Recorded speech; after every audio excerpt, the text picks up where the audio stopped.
Iran যুদ্ধের প্রভাবে নানাভাবে ক্ষতিগ্রস্ত বিশ্বের বিভিন্ন প্রান্তের মানুষ।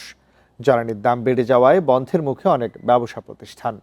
ডিজেলের মূল্য বৃদ্ধিতে বিপাকে পড়েছে থাইল্যান্ডের জেলেরা। আঞ্চলিক উত্তেজনা নিয়ে উদ্বেগ প্রকাশ করেছে ইরাকিরা।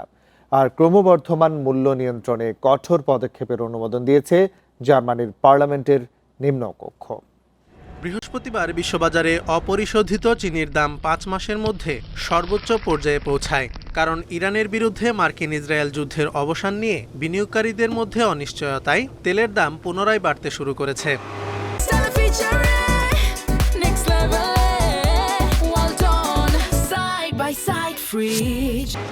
রয়টার্সের প্রতিবেদন বলছে, জ্বালানির দামের ক্রমাগত বৃদ্ধি শীর্ষ আখ উৎপাদনকারী দেশ ব্রাজিল এবং অন্যান্য স্থানের আখ কলগুলোকে চিনির উৎপাদন কমাতে বাধ্য করতে পারে। এদিকে ডিজেলের মূল্য বৃদ্ধিতে বিপাকে পড়েছে থাইল্যান্ডের জেলেরা। সরকারি সহায়তা না পেলে মাছ ধরা পুরোপুরি বন্ধ করতে বাধ্য হবেন তারা। জ্বালানির দাম বাড়ায় আমরা জাহাজ চলাচল কমিয়ে দিয়েছি, মাছ ধরার পরিমাণ কমে গেছে, আমাদের রোজগারও কমে গেছে। আমার ৪০ বছরের কর্মজীবনে এই সংকটটি সবচেয়ে ভয়াবহ। দিশেহারা বোধ করছি এবং এটি খুবই ভীতিকর। নতুন এক সরকারি আদেশে পেট্রোলের ওপর বিশেষ আবগারি শুল্ক আগের ১৩ রুপি থেকে কমিয়ে প্রতি লিটারে ৩ রুপি করেছে ভারতের অর্থ মন্ত্রণালয়। এছাড়া ডিজেলের প্রতি শুল্ক প্রতি লিটারে ১০ রুপি থেকে কমিয়ে শূন্যে নামিয়ে আনা হয়েছে।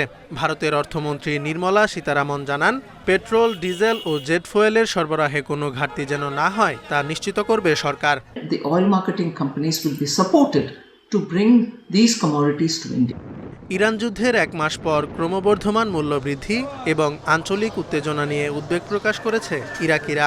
দীর্ঘস্থায়ী যুদ্ধ দেশের ভঙ্গুর অর্থনীতি ও রাজনৈতিক পরিস্থিতিকে আরও অস্থিতিশীল করে তুলতে পারে বলে মত তাদের। অপরিশোধিত তেলের বাজারও অস্থির। যুদ্ধ শুরুর পরই ব্যারেল প্রতি তেলের দাম ছাড়ায় $১০০। ক্রমবর্ধমান মূল্য নিয়ন্ত্রণে আনতে কঠোর পদক্ষেপের অনুমোদন দিয়েছে জার্মানির পার্লামেন্টের নিম্নকক্ষ। নতুন আইন অনুযায়ী পেট্রোল স্টেশনগুলো দিনে মাত্র একবার অর্থাৎ দুপুর ১২টায় দাম বাড়াতে পারবে এবং যে কোনো সময় দাম কমানো যাবে। এই নিয়ম লঙ্ঘনের জন্য €১,০০,০০০ পর্যন্ত জরিমানা হতে পারে। Zobayer Hussain, Independent news.